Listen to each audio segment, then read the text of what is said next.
Good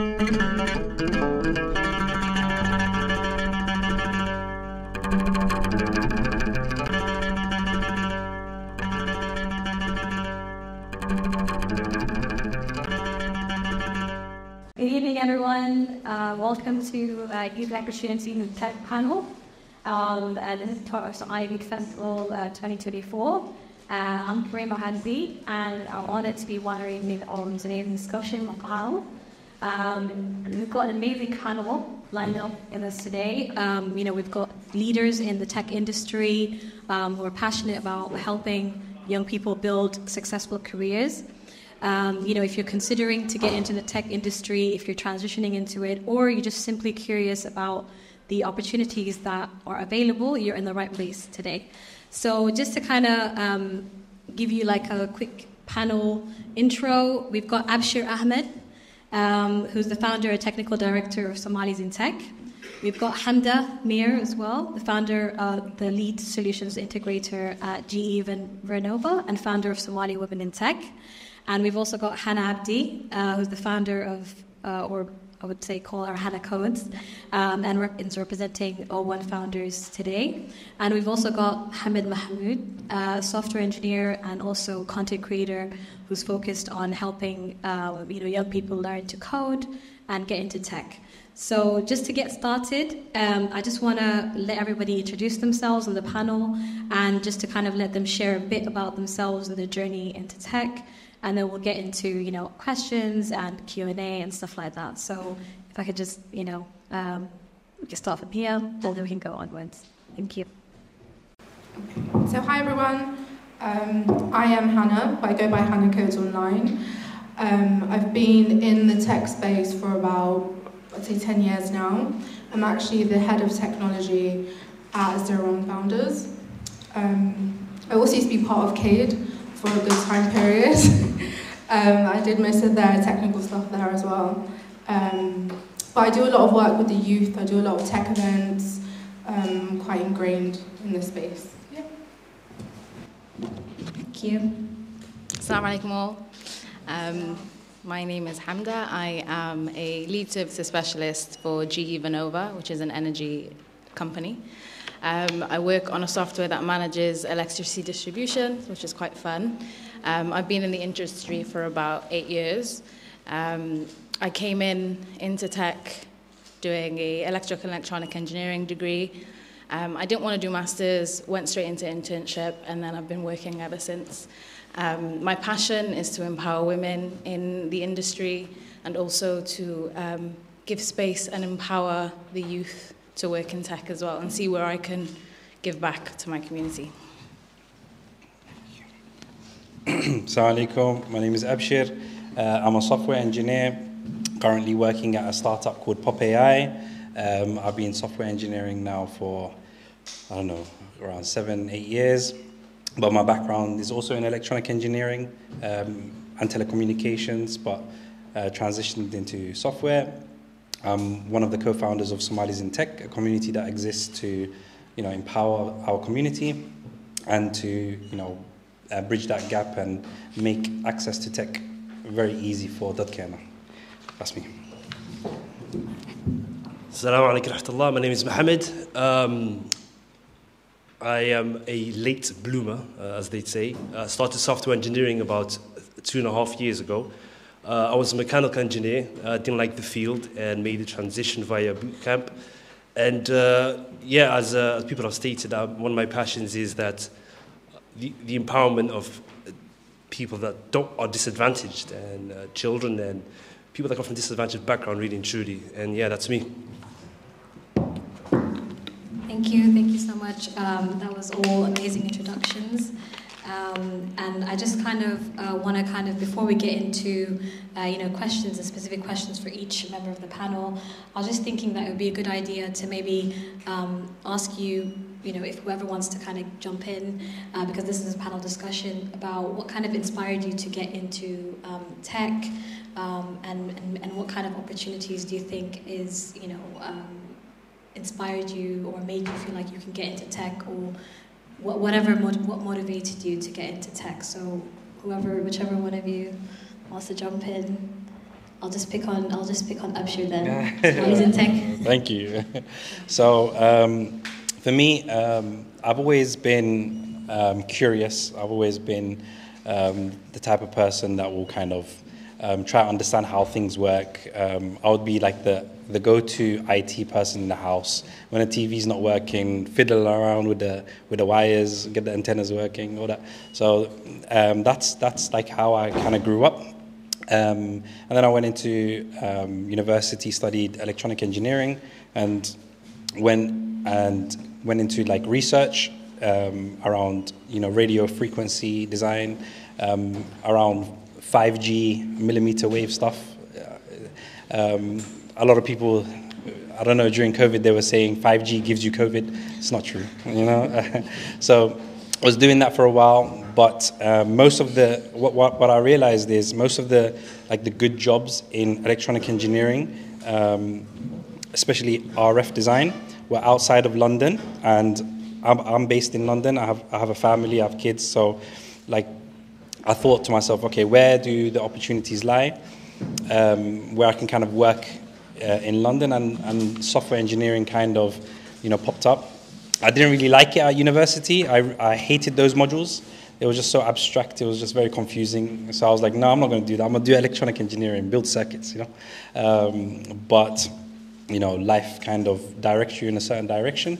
So luckily, I was able to start my first software engineering role in a similar field, in satellite communications. I worked at a consultancy, did that for a bit. It took me, I would say, a year and a half, maybe 2 years to really start enjoying it. Every day was a struggle. Like, why am I doing this to myself, But then after a while, I started to really enjoy it. I understood it. All those YouTube videos at night finally paid off, And then I've been loving it ever since. So that's a bit of my journey. Oh, that's quite a journey, and I think a lot of that was really relatable because a lot of us go to uni and we're just like, what are we doing here? Are we really going to use this, what we learned, and then maybe taking a different route or looking at different opportunities. So thank you for sharing that. Anyone else want to jump in? Mohammed? Yeah. Yeah, sure, if you don't mind. For me, tech was like a long-lost love for me. It always felt like I enjoyed working with computers from a very young age. And I even did some code when I was younger. But I always assumed IT, technology, tech to be that guy that you saw in your school plugging Ethernet cables and plugging them back in again. And I thought, I don't want to do that. So every time I came across a crossroad where I could choose to do technology, I decided against it because I had that man in my mind. And as the years went by, I couldn't fight against it any longer. And then obviously I found out how much they get paid. And yes, first, the money one, yes, first. That's also really important. So thank you. Hannah? So my journey was quite quickly, I'd say. So obviously, I'm from a Somali background. My parents wanted me to go into medicine. So I went into pharmacy, and I did my degree for about a year. But at the same time period, I was very much into gaming, and I really wanted to get into games development or in that genre. So I got invited to one of the PlayStation launches, and I loved it. And I met a bunch of developers, and I was like, okay, this isn't something I've ever considered before. And I went back to uni, and I kind of told them that I wanted to switch my degree. So I switched to computer science, and I got a role in my second year of uni. That wasn't that great, but it kind of edged me towards what I wanted to do career-wise. And yeah, I've been like a front-end developer, back-end. I'm very much in management now, so I don't really do that much coding, but it kind of gave me like a career path that was quite traditional, but also quite squiggly at the same time. Oh, wow, that's really varied, Shell. And I think that's really what we like to hear today, because I know nowadays, a lot of the times young people are not really doing one thing, they're doing quite a few different things. And it just kind of gets to show, no matter what you're doing, there's always a route or a path into tech. So thank you for sharing. Hamda? You want to just tell us about how? Yeah, so for me, I've always been a very lazy person. I still am. But obviously having Somali parents who will push you, there is no for an answer. You know, you have to do the best, straight A's, and it just wasn't in my blood. I'm the youngest of five girls, and they all did amazing, Allahu Barak, and I was just like, okay, I'll try my best. But like Abshir said, I was sort of the tech person in the house. By tech, I mean, you know, restarting modem, fixing the remote, you know, very, very tedious things. But my first passion project was actually a 4G smashed phone that I told my sister I can fix, and I never fixed. But I still wanted to do electronic engineering, which is quite nice. I knew I wanted to do something mixed with software and electronics. I like understanding where instructions come from for electronics to do something. And alhamdulillah, my dad is an electrical engineer, so that knowledge was always in the house anyway. What I was missing was obviously a female pillar to say that it's okay, you can go ahead. I was always scared because, you know, it's a male-dominated field, but I went through, I did it. I didn't want to do masters because, remember, I'm a lazy person. But alhamdulillah, I got a job with a really good company. They taught me a lot of things. Again, I think in the first year, I did not even first year, maybe the first 6 months, I didn't really like the job, but I knew that this is what I wanted, and I persevered and I pushed myself. And alhamdulillah, I learned so much about myself, about the technical industry, got to meet so many different people, and picked up skills that are transferable, you know, and I think that's really what I needed. I was not a very confident kid, and I needed to just have that. I wanted to teach myself that I can do things independently. But yeah, sorry, I've gone on a tangent, but that's me. No, that's fine. We want to hear all about it. And that's why we have you guys here today. And I think we've picked up a lot of, we've got an idea of everyone here today. But I think we've picked up that at least 2 of them can fix modems. Maybe one of them can fix math. If anyone needs their phone fixed, no, just kidding. Just kidding. So on that note, are there any, because I know, just like the audience, just like myself, because I come from a different background, which is a legal background, what are some misconceptions, would you say, in the tech industry, and what can you say to to young people that they can maybe avoid or just look out for? Because I know, there is a lot of information out there, but the concept that's in our heads is just tech is just, there's one route, you just sit in front of a computer, you do this, you do that. So if you guys could just, any of you could just, let me know. I would say maybe Abshir, because you've the founder and technical director of Somali You keep Tech. picking on me. Yeah. Misconceptions, I guess. Yeah, so as you kind of alluded to, tech isn't a one-size-fits-all. It's definitely very vast. There's like technical roles within tech. There's non-technical roles. So you'll always find an opportunity within tech, depending on what you're interested in. Even for there's a lot of transferable skills. For the more technical people, it's not enough being very technical. Of course, there are roles where you're only required to be very technical and an expert in a certain thing, but you also need to have those soft skills. So, and it's the same for the non-technical roles. Having an understanding of, what's going on and being able to kind of have those conversations with the rest of the team is very important. So I would say a misconception is that it's a one-size-fits-all, but it really isn't. So one of the biggest misconceptions is that it's really hard to get into, like coding and juggle. Like I've had conversations with various different age groups, and a lot of the youth think that it be a mastermind, to have to be an engineer. Like, how do I become a coder? You have to, it's really not. It's just got to try and then persevere and just allowing yourself to fail, because that's the best thing we've learned. Just keep failing and keep failing and keep doing it, and then it will eventually work and something and stick.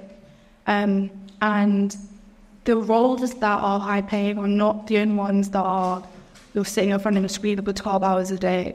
there are roles that you can get into that are, like Ashley said, non-technical. So you don't have to be doing coding. You could be doing design work. You could be doing like marine boards or something that seems to not technical. But also the biggest misconception I've always heard is, well, I'm not genius. I know how to do this. Like, anyone can do it. I've seen people who did not know how to switch on a laptop go through like my workplace with their training, and now they're building crazy projects. So come up to me and be like, oh my God, I built this, and oh my God, I built the new Facebook. And I'm like, I met you a year ago. You didn't even know how to switch on the laptop. Right?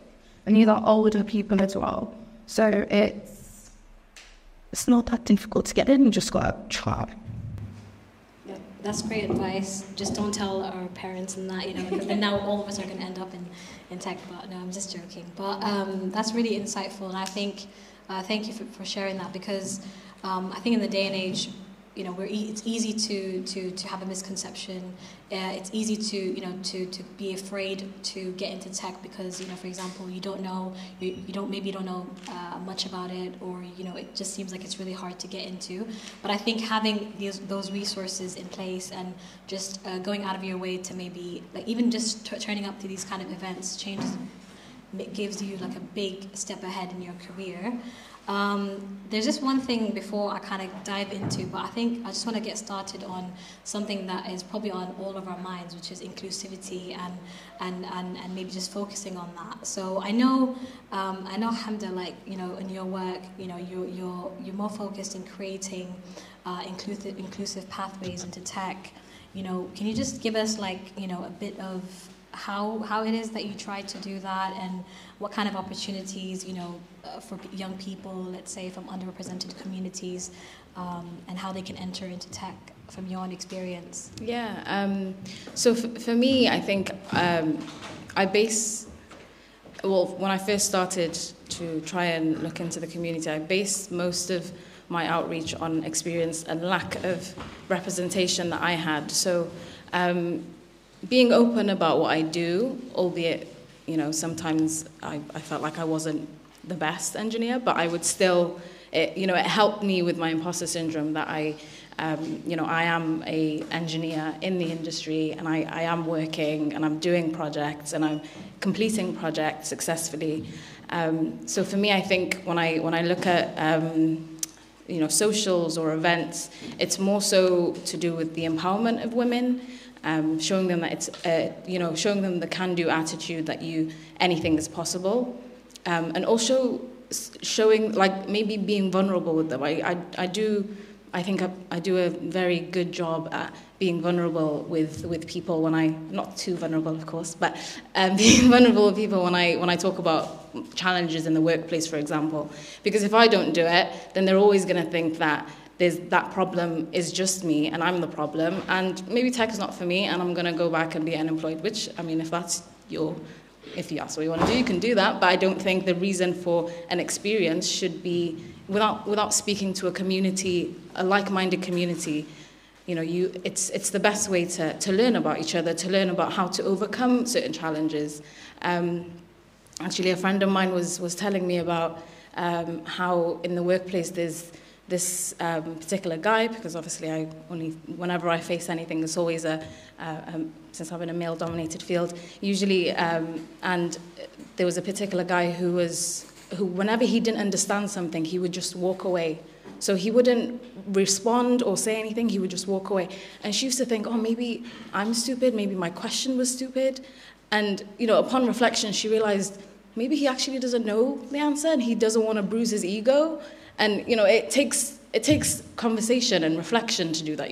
If you sit on a negative experience for too long, you'll blame yourself. But you need to have a community to speak to and say, oh, I experienced this. Is that normal? Have you gone through it? Or someone like me who's telling you such an experience and you think, oh, wow, okay, people do have egos.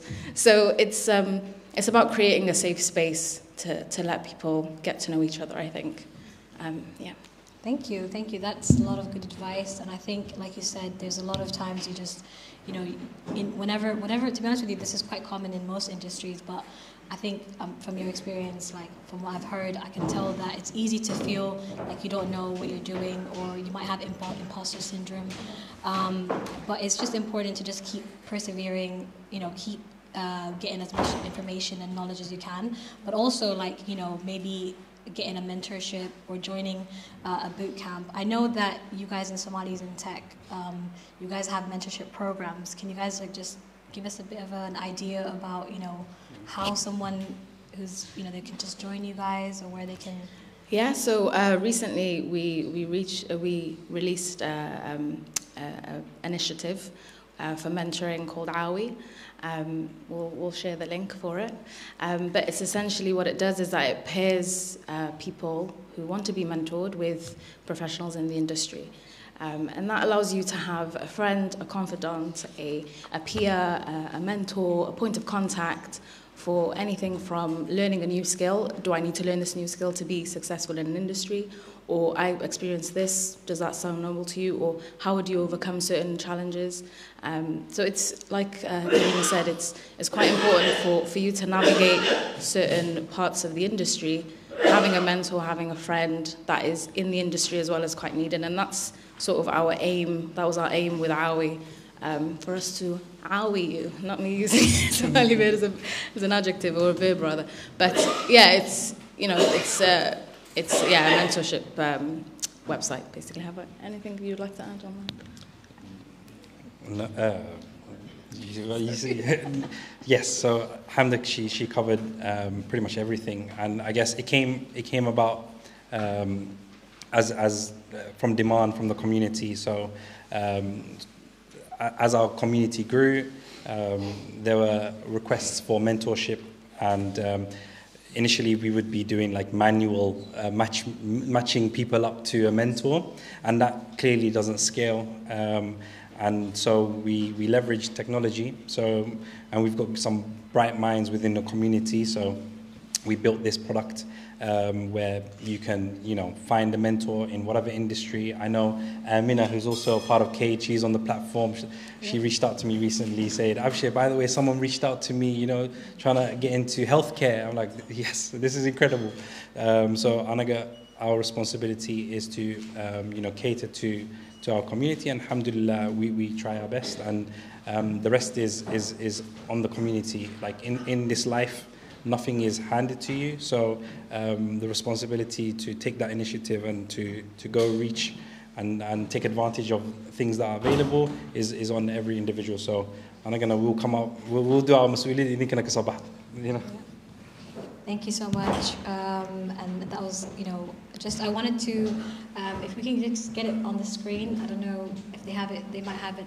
Yeah, so this is the QR code. And this is what Hamda and Abshir are talking about. So it's basically, once you scan this, you'll be able to access it's kind of like a document, and it's resources, and everything that they've talked about, it's there. So in case you're like me and you can't take notes as fast as you're hearing something, everything is there. So feel free to scan that. But before just moving on the point about unique entry points or different ways to get into the tech industry, I know Hannah, you work with O1 Founders. I know that they do apprenticeships and different ways. There's different types of opportunities that young people can get into tech. So can you just give me like a bit of an overview about that, so we can maybe we'll show up at your workplace. No, I'm just kidding, but yeah. That's fine. They'll have an open door policy, so you can come. It's fine. You heard her, right? So 01 Founders is a little bit different. We have no entry criteria. Our only kind of entry point is you need to be a certain age, so you need to be 16 plus. Our oldest student, top of my head, he's 74. And our course runs for 2 years, and do like a 3-week introduction into Golang, which is one of our main languages. And then you branch into JavaScript and Rust, and you build real-life projects. So you go through this gamified platform. There's no teachers. We don't have any set times. We're open from 7 a.m. to 11 p.m. people come in. Our main selling point is it's peer-to-peer led, so they teach each other, and they very much learn how to learn. A lot of people have gone on to, he's recently started doing apprenticeships, it's been about a year now. We do a software developer level 4 apprenticeship and also a data analytics level 4 apprenticeship, where we also place people into roles. So a lot of the students that have gone through our program, they specialize in a specific thing. So they'll specialize in either AI, cybersecurity, data science, games development. They'll specialize in something else, cloud that we've recently added in. And then we try to find roles within those industries and then place them. A lot of my students are career switchers, so they're people that are very entrepreneurial. They've built a lot of new startups for themselves, but also a lot of them have gone to companies like BBC, like Sky, Just Eat. Some have gone to Meta, Google recently. So they're landing these amazing roles from going from non-traditional backgrounds. Like one of my team members that I recently hired onto my team as like a dev, he came from a hospitality background and he did the course for about a year, and I needed a new engineer on my team, and he applied and they were really good. So he joined. But we have a lot of opportunities within the space. There are some people that don't want to do that. They don't want to go into an apprenticeship. They don't want to go into traditional work. They're rather contracts. So we handle all their like PAYE stuff, and they will go out on a day rate and contract with companies that we find, which has been really useful for a lot of our students. So yeah, there's a lot going on. There really is a lot, and I think that's what we really like to hear. I know I heard a lot of names, companies out there, and that's really what this whole panel is about. It's about getting into tech, no matter where you are, where you start off. And I know that we've got Mohammed. I know you've got a YouTube channel. And you're also a software engineer, and you use your platform in a way where you can share, experiences. And I know you shared a little bit earlier. But can you just, maybe for those of us who, are in a different field, or maybe we would never really think about getting into tech. What was your experience? What was your story, and how did you get into that? If you can inspire us, take us away. Yeah, I'll do my best. The YouTube side of things, the reason why I started a YouTube channel was I saw a lot of videos of people who were software engineers who were pushing a very specific lifestyle, showing that they'd made it, and this is what I do, and this is how I got there. Not this is how I got there, but I'm here now, and watch me. And I didn't like that. So what I did was I made a YouTube channel where I showed the dirty side of getting into tech, and I talked about what I learned, the failures that I had, the reflections that I had from my failures, and then I showed everyone when I got my job and the day in the life and all. But so that was my YouTube channel. The reason why I got into tech, I touched upon it lightly before, was that I said it was a long lost love of mine, and. Like I said, I had the image of that tech guy taking Ethernet cables out, but there's actually a heavier story involved. I had just before COVID hit, my brother-in-law, he moved in with me because I lived in Leicester at the time, and my wife and family are from London. He moved in with me, and because of circumstances, he had to leave London, and he would stay with me for a while, and then COVID hit.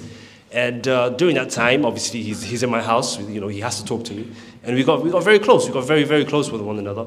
And he talked about his wants of studying computer science and wanted to learn to code. And I said, yeah, you could do this. And I remember I wanted to learn this and this and that. And he was getting along really, really far. And tragically, he got hit with cancer in about June of 2020, and it really redefined what I wanted from life. And about a year later he passed away, But before he passed away, he said something to me, and it was very heavy, very, very heavy. It was one of the last words he spoke, actually, before he passed away. And he said that he was leaving his sister in my hands. So when you get hit with that type of words and you get that perspective change of life and the responsibility that you have with you, I said to myself, okay, I need to stop messing around with this tech thing. I know I'm good at it, and I know I can be good at it. So that's what I did. And for about a year, I put in a lot of work, a lot of work. Because I knew how to, I had an understanding of code, and I was laid off from a job, so I was laid off as well on top of that. It was a combination of things, and I just thought, this is either today or that's it, except what your situation is. And once I hit that crossroad, and it was a year of grinding, of many different ways, and learning by myself, and code boot camping, and alhamdulillah, yeah, I got the job in the end. Yes, so that was the reason. Sorry, I made it quite heavy, and I apologize. No, I mean, well, really, thank you for sharing that. And to be honest with you, I know it is quite difficult, but I think it is also the reality, because we all go through things, and obviously since COVID happened, even before COVID, there's definitely a lot of young people who either, they couldn't continue their studies when life really got real quickly. So it's really inspiring to hear stories where, someone's kind of persevering to continue what they really want to do, and that there's always a way to get into that. And I think that's what we want to kind of focus on today. I know that Somalis in Tech have mentioned that they do some mentoring and mentorship, but I know in the day and age we all have this question in our minds right now, which is the technology is moving fast. I've had a few young people that I spoke to last week during our Somali Week events, where they mentioned that the tech industry, it's interesting, it's lucrative, but at the same time everything is moving fast. How do you stay relevant? And then there's also the topic about, how are we gonna beat AI and blockchain and all that stuff. So if I could just maybe ask you guys to just give us what kind of skills you can have to continue, what kind of things you provide in your mentorship, Hamda or Abshir, whichever you. Yeah, okay. So in terms of the mentorship, we hold events. Usually these events are networking events where we kind of speak on a topic, and then people can ask questions. We also do a code club for children every Tuesday, and that's cultivating the next generation. They're the future. You guys are all the future, and it's one of our responsibilities to kind of encourage and provide the opportunity for the next generation. What was the question? It was mentorship. Yeah, right? So just the skills and what kind of mentorship you guys provide. Yes, okay. So AI I can definitely touch on. I deal with it every single day. Just to kind of give you a bit of perspective, I currently work at a AI startup. So when I joined, it was a group of founders, 3 of them. They had a wonderful idea, and they were able to raise a lot of money. They were able to raise £1.5 million from an idea, and they built this thing called an MVP, which is stands for minimal viable product. So it's the bare minimum to just demonstrate the value of whatever you're building, right, or whatever you're selling or whatever. And their product focused on primarily the recruitment industry. So using generative AI. Everyone's heard of ChatGPT, I'm sure. It's everywhere. Course, yes. You guys passing your exams with ChatGPT, right? Yep. I would. And generative AI, it's crazy. It's really taken over the world by storm, and we're in a period right now. It's like the dot-com boom. A lot of you may not be old enough to remember.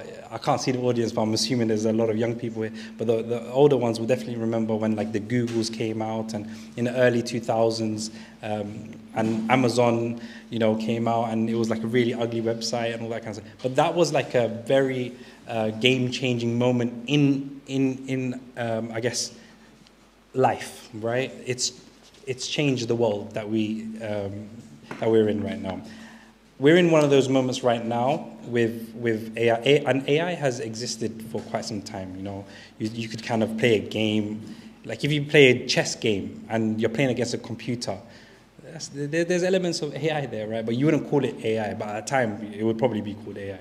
So it's got stages, and right now we're in a stage where it's generative. It creates things from nothing, or just a simple input. I'm waffling a little bit, but let me kind of leave you with a little bit of insight and some advice. I would always, when it comes to technology, unfortunately, there's constant learning. Like, it's constantly evolving, right? So you have to be on top of the game. The world keeps on changing, and technology allows us to move forward as a society, right? So if you want to be in that industry, lifelong learning doesn't stop. If you finish university and you think, hey, okay, that's it, I'm done with studying, unfortunately, that's not the case. You're going to constantly learn, and the rate at which things are changing right now is ridiculous. So it's on you to really, go to events like this, go to, seminars, read articles, watch YouTube videos, listen to podcasts, just to be on top of your game, and leverage opportunities that exist, like the mentorship platform that we mentioned earlier on. Seek mentors, ask them questions, actually make the effort. Nothing is going to come to you. You have to really move towards, your objective. So I hope that answers your question. Yeah, of course. That's great advice. Thank you. And I think that also, it continues the what we all know, but I think sometimes we forget when things get tough, or, and young people nowadays, I know there's a lot of distractions, and there's also like a lot of noise of like, why are you doing that? It's going to take ages, or all the jobs are gone, there's no more jobs left, or AI is going to take your job anyways, all that stuff. So I think one of the key things that, to take away as well is just staying adaptable. That's really essential, I think, in this field. And also working with what you have, because at the end of the day, it's a lot of times you'll hear excuses like, oh no, AI is going to take the world, I'm not going to study that, or why are you doing that? But a lot of the developments we have nowadays in technology, it all started off with, the same way that AI started becoming right now. And I think it's just building on that, learning how to work with it, and just continuing and being intuitive and looking for answers. And YouTube and just going around networking as well. I think you've got something. Yes, yeah. I forgot to add. Really embrace the technology, right? Don't be scared of it. Once upon a time, Google didn't exist, right? And to get information, you have to go to the library and read 10 books just to get the answer you're looking for. Now you can, and then you could Google it. Now you got ChatGPT. He'll do everything, right? So really embrace it. Get good at leveraging and utilizing the tools in front of you, and think of ways to, tweak it to your needs. But yeah, really embrace the technology is what I'll say. Don't be scared of it. The first thing that comes to mind when you say, how can it be used in the culture and how can we still honor Somali Nimo? I think what's really important is from the healthcare perspective. There's a lot of things back home there's a lot of aspects back home, albeit I'm nowhere near a healthcare professional, but we are aware that there are things that are happening back home. There's illnesses that are happening. Healthcare might not always be the best. Everything might not be as accessible as they are here.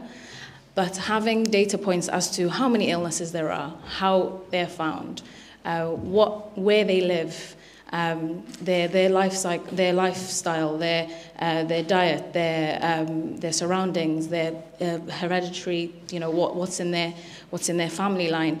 I think aspects like this is really important for us to diagnose and help people back home.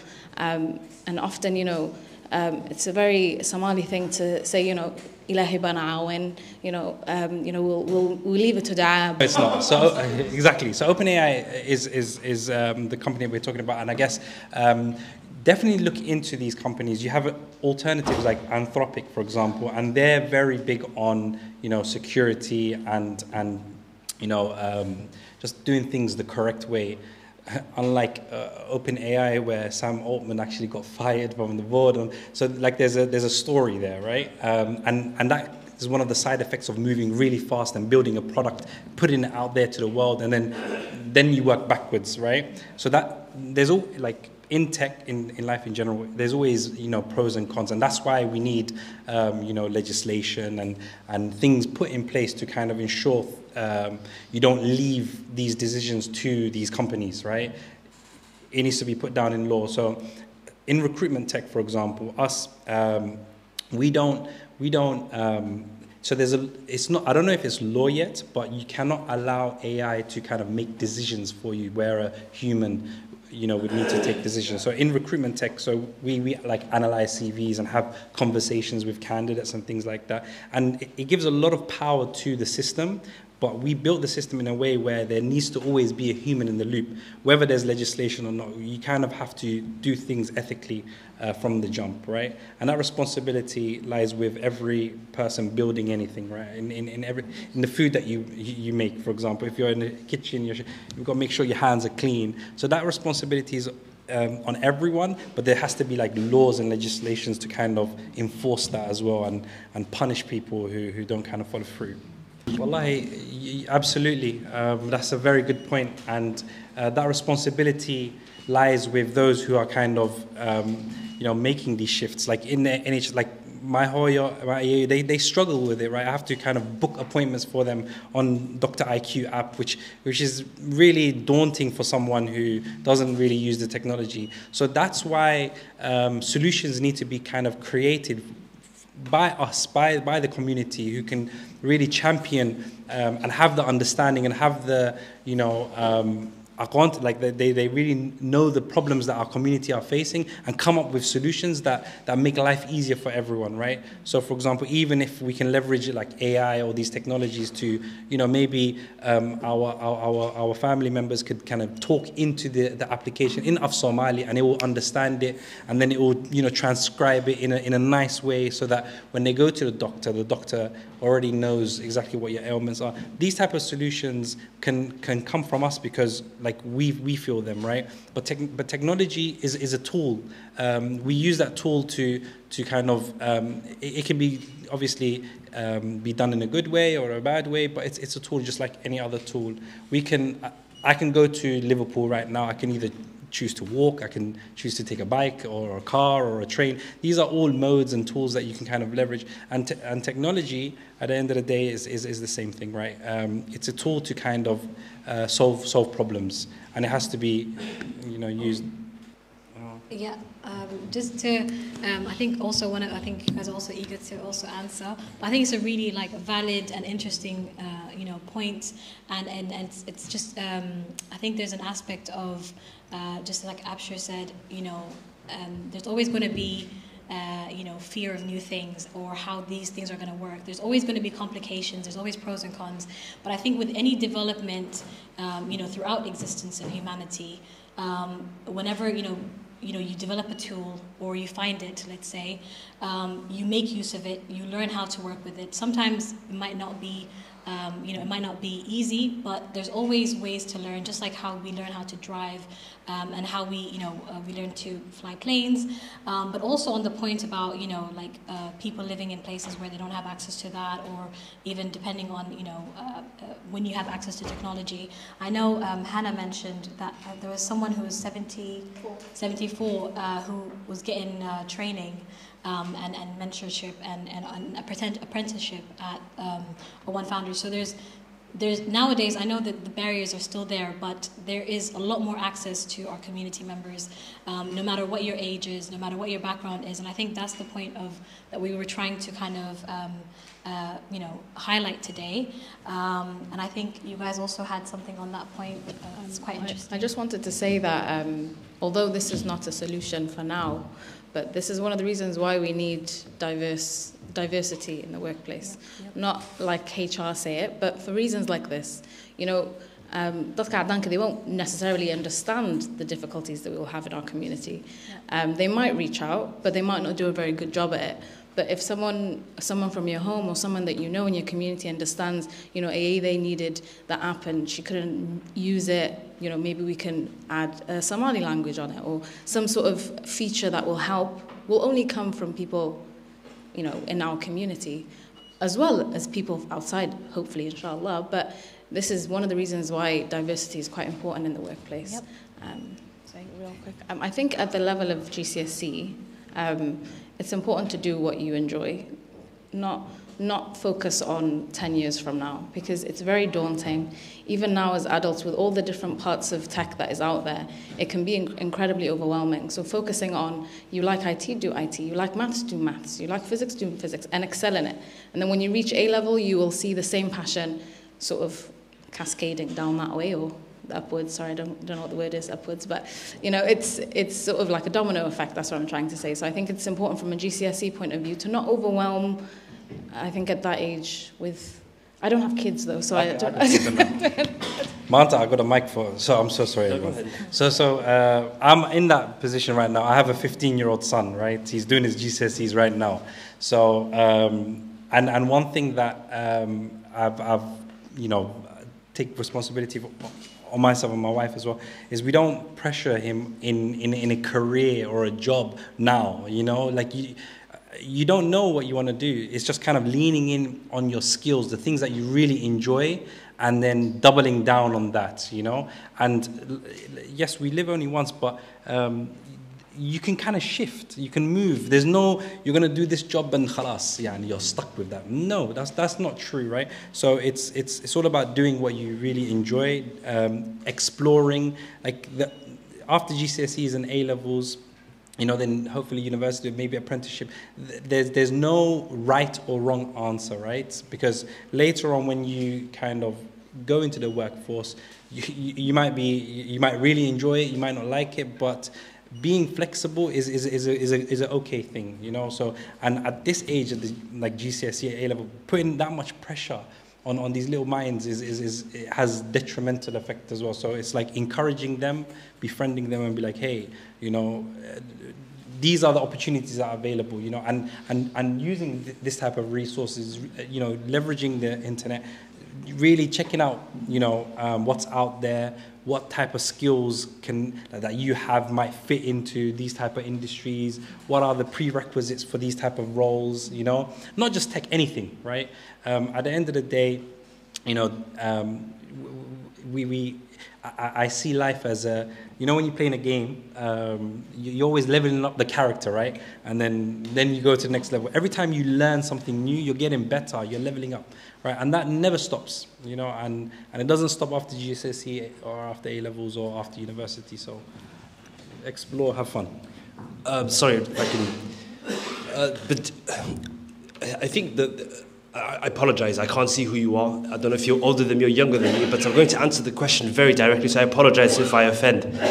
But to have a child in a position where they can choose either to go to a degree, apprenticeship, or a degree is a very privileged position. It means that the child has done well, decided that they want to go to software engineering, all these prerequisites have been met, and then they decide that they want to go down either route. To answer your question directly, I don't think either option is a very what's the word?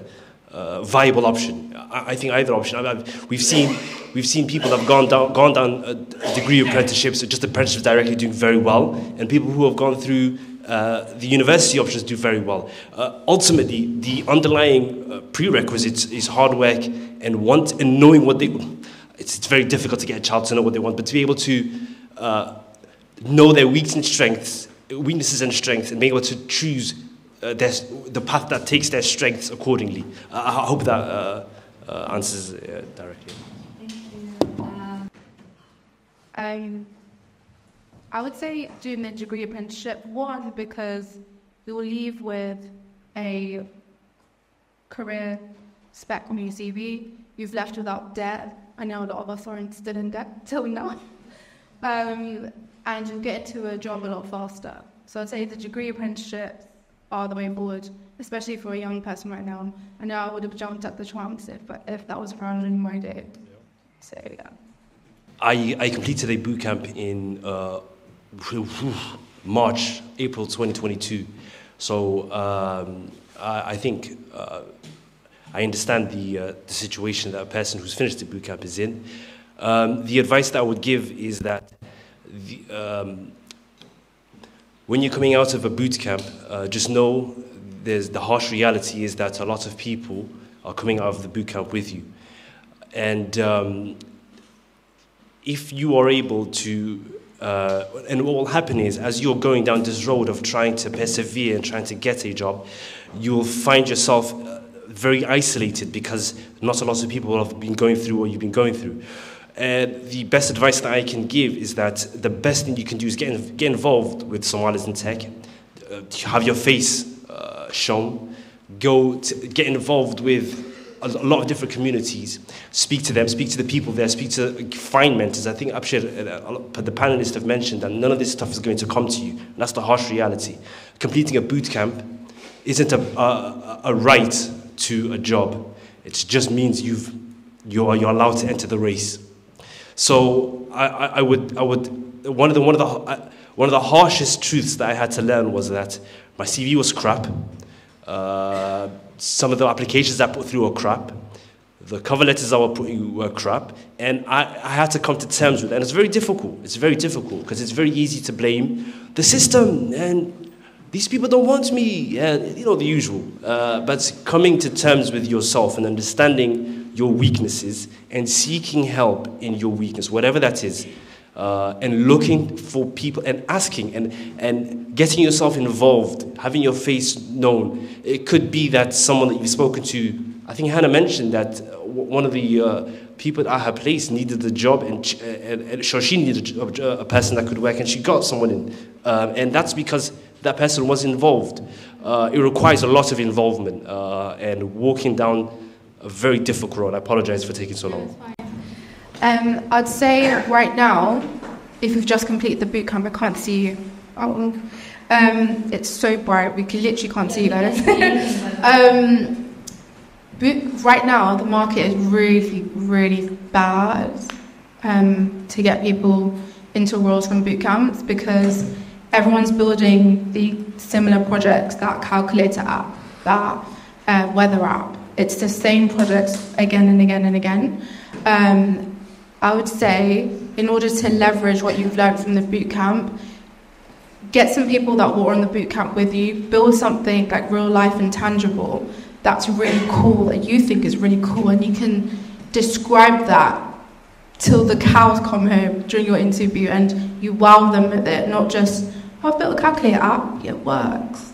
Like, it has to be something that's real life, that people can actually understand, and you can talk about the front end of it, the back end of it, what your other team members built, why your role was unique and why you deserve this job, and also networking.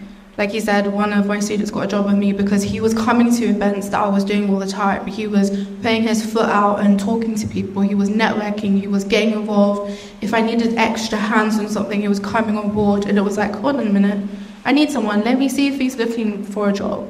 So it's networking with everyone that you meet, trying to leave an impression with those people, because the same types of people go to events. Every single event that I go to, I see the same type of people every single time. And networks are really small. I have people reaching out to me all the time saying, this person's connected with you on LinkedIn, they've applied for a job, what do you think of them? Confidentially, of course. Or they'll say, hey, like, what do you think? And I'll be like, I don't remember that person, I think we just connected at an event. So it's leaving a lasting impression, creating something other than a calculator app, and leveraging your network, and actually having the audacity to post on LinkedIn. I know a lot of people don't. I post all the time. It's really cringe. We need to get over being cringe, because even though I'm in a good position right now, I still get approached for jobs. I'm not applying. We'll be like, hey, do you want this?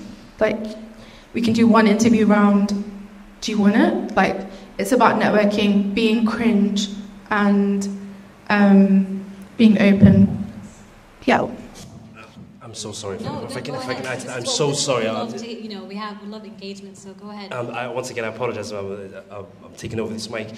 Hannah really triggered a really good point. Recently, 2 points actually. Recently, I interviewed I interviewed a junior engineer, who wanted to come into the company, and he was a boot camper. And he's going to get the job. He doesn't know it yet, but he's going to get the job. And the reason why he's going to get the job is because he built a game in the tech stack that we work in. And we had about 6 interviews that day, and he was the last. And the minute the interview was scheduled for about 20 minutes, we spoke for an hour and 10. Why? Because we were talking about, he built this game. Obviously, I don't advocate for anyone to build a game. That's not what I'm saying here at all. But the minute he was able to show us this project, we had a ton of questions. It was, how did you do this? Okay, how did you deal with this issue? And the previous people were talking about to-do apps. And it was night and day. It was night and day. The second point was, the reason why I started a YouTube channel was because exactly that. I was shamed. I cannot tell you how much I hate posting publicly. But I did it anyway because I hated it. And one of the reasons why I got the job that I did was because my manager read my blog post, and the rest is history. Wow, that's inspiring. I'm going to come to you, and I just wanted to kind of thank the panel for giving us as much information as possible. And I think we all get the same idea that try to work on yourself, try to work on what you have, what you know, but also build on that as much as possible. There's always going to be, there might be some, I know the job market is a bit daunting. Opportunities are also a bit daunting as well when you're applying and stuff like that. But don't be afraid of rejection. Don't be afraid of failure. Any great, career starts off with a lot of difficulties, but it's just kind of pushing through that, no matter how hard it is. And I can hear, we've heard so many inspiring stories. But in the day and age that we live in, opportunities are there. Sometimes you might not see it. Sometimes you might feel like it's not obvious. But trust me, they are there, and it just takes that push from your side to just go look for it and network as much as possible, connect to people as much as possible. I know some people who came to this event from hearing it from a different Somali Week festival event. So and it wasn't even their intention, but then when they saw the events that were happening, they got inspired. So I think it's key to just put yourself out there, and opportunities will find you whilst you're on that path. So I'll get one more question before we quickly wrap up to the networking, because I know we're running a bit. Very good question. And I guess it kind of comes, so you said, how do you convince someone, right? Yeah, yes. Like you want someone to join you on the path. Yeah, so I guess whenever we have ideas or something, and then we come up with a solution, it's natural to always think, oh, it's the great. I had so many ideas. The first thing I do is I buy a domain name. I'm like, I'm gonna be a millionaire, khalas, But when it comes to convincing others, that's the real challenge, right? And that comes with a lot of homework and fact checking, and is this a problem worth solving? Is there opportunity? It's very easy to have that bias when you come up with an idea. So when convincing others, the problem needs to be clear. The opportunity definitely needs to be clear. If you're going to convince another person, you need to also convince people that eventually you're going to part with their money for whatever solution you're going to build. If there's investors involved, whatever you're building has to, make sense, monetarily, what's the market size, all of these things. So I would always I highly encourage everyone to be very entrepreneurial. Somalia and I, we're naturally entrepreneurial anyway, right? We don't, the end goal isn't to work for someone forever. Always come up with ideas and give it a go, and learn from those mistakes and try another one. I've got a few friends that are very successful, and one thing that I've noticed is they don't care. They will just build it, throw it out there. If it doesn't work, so many lessons they've learned, and then they'll try another one. Recently, they raised $20 million, from their startup, which is incredible. I went to university with this guy. I was like, bro, when are you gonna give me a yacht or something? Hook it up. But convincing others is very hard. First, you have to kind of really understand the problem. Be objective. Take your emotions out of it, analyze it, check the opportunity, and then be critical of yourselves, and then try to convince one person and then sell it. Keep going, you know, don't get demoralized. And obviously, if the market is saying one thing, you know, pack up, try something else, you know, and keep going, you know, always, yeah, entrepreneurism is pretty cool. It's a lonely road, you know, but it's potentially very lucrative and incredible. And good luck to you, bro. For creativity, I would say I've never been a creative person, but I'm a believer in fake it till you make it. And I think that has been my pillar to help come up with solutions. Because to be a problem solver, you need to think sometimes outside the box. And thinking outside the box, maybe often people might not equate it to creativity, but it is. You know, you need to think about other ways to come up with a solution. And that's the same with... Yeah, exactly. So even with maths, you know, you have to think about what other ways can I come up to my answer. So, you know, creativity might often be, for me personally, I always equated it to arts and crafts, but it's not. It's, you know, there's more to it. You problem solving, there's coming up with a solution, there's, which is the same thing but in two different ways. But it's, you know, there's more to creativity than just being creative, I guess. Yeah, I think it's being patient with yourself and allowing you to have I don't want to say have a problem, but come up with a problem that you can solve so that you have several ways and you can say, I can solve it this way, it failed. Okay, I can solve it this way, failed. I'll speak to someone, how do you think you'll do it? I disagree. I'll do it this other way though, oh, failed. But you've tried and you've been creative, you persevered, loads of different skills you've ticked off, and yeah, basically. Second one? I can't remember. Yes, the second one's like back home and bridging that gap. So there's loads of amazing organizations back home. And again, we call ourselves Somalis in tech. It doesn't make sense that we don't have Hirir back home, right? So in Somaliland, there's an amazing organization called Fikir Camp, for example. We know them. And one thing that we like to do is kind of shed light on the amazing work that's being done. There's like... there are a few. I think I've got bad memory. I forgot all their names, but like we're well connected, right? And the idea is kind of very much empowerment. And we know the struggles back home, especially like after university, like the employment rate is really low.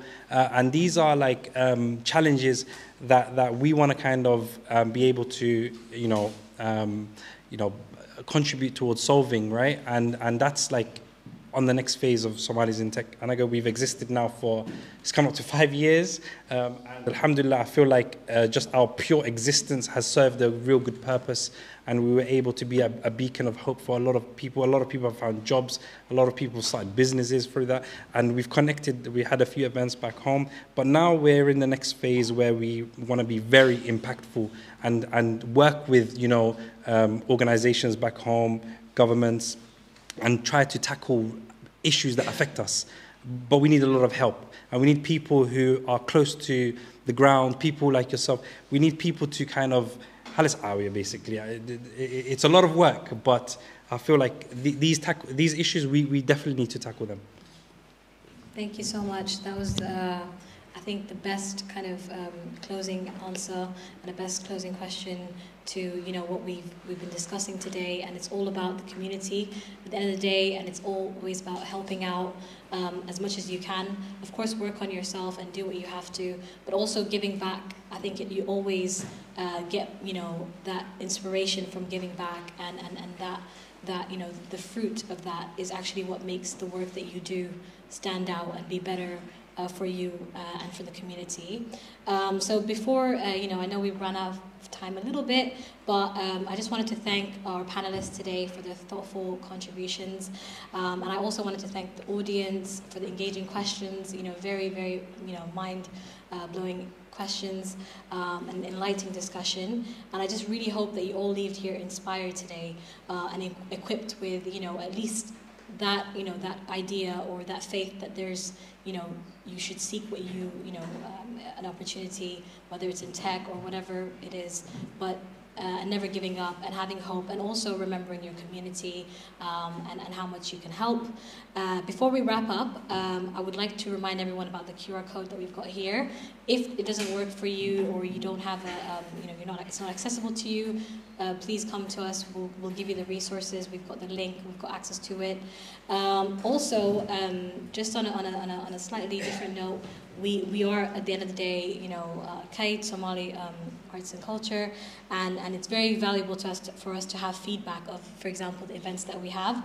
So I know our volunteers will kindly have the QR code, so that's a different QR code. So if you scan that, go through the questions, it will help us out a lot to know how the event went and how you guys think about it, and also help us prepare for future events.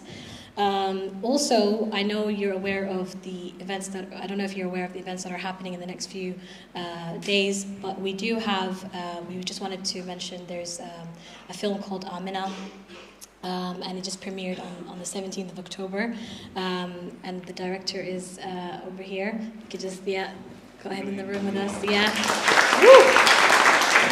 So please, come and see it. It's playing on the 23rd and the 24th, so you can get your tickets on Eventbrite, and it's going to be playing at Rich Mix. Huh? Oh, it's at Rich Mix, so the tickets are on Rich Mix. So please show as much love as you can, and come and celebrate, experiencing that film. We also have a play, and it's playing on the 25th and the 26th, and that's also in Rich Mix. And it's the first time that we're going to be partnering with this company. So also show as much love as you can.